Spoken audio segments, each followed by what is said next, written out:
I've almost always just worked the kitchen shift because I like the activity, I like the interaction with the guests, I like the act of serving them a cup of coffee or a cup of soup or a bowl of oatmeal.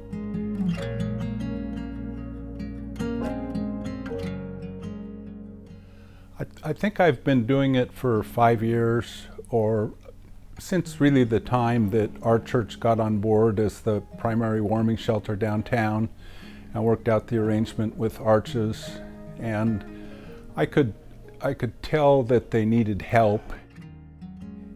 You know, someone asks, and you kind of ask yourself, if not me, then who? And if not now, then when?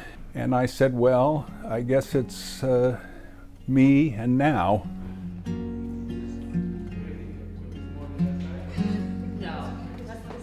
We've talked about helping many times, and rather than just planning, let's do it. So I was involved from the very beginning of First Pres's involvement of the warming center.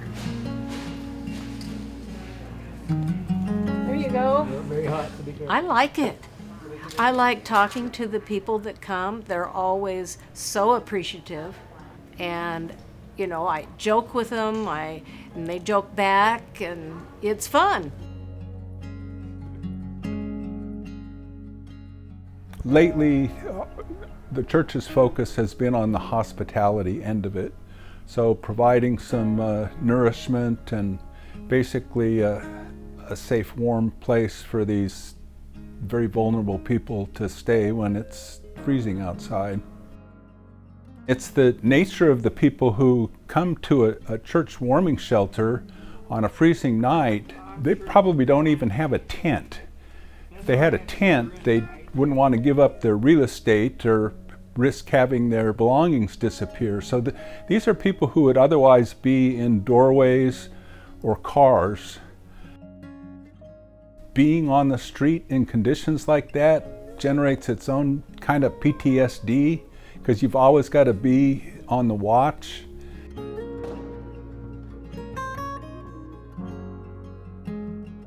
For the last couple of years, Arches hired people, and before that, our church base was larger and we had more people that volunteered, but we don't have that anymore. We lost a fair number of volunteers during COVID because they were concerned about their health, and our population, the average age in our church is something like 73. And so if we're going to be able to continue to operate, we're going to need more volunteers.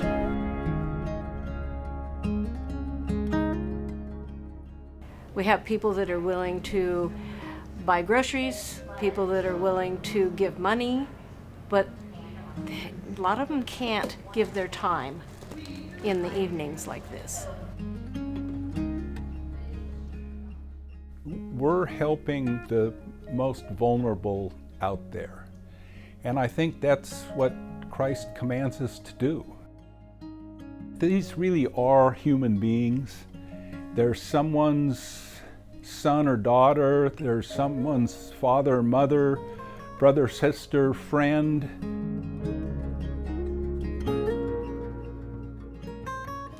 Well, it's super rewarding. I love it, and I get more out of it, I think, than our guests that come in, because I just feel like I'm doing something. I'm not going to say it's always easy. Sometimes you leave here and you've had a challenging person or two, but that feeling I have when I walk the half-mile home and the sun's coming up and it's freezing is a good one. I feel like I earned my part for that day at least.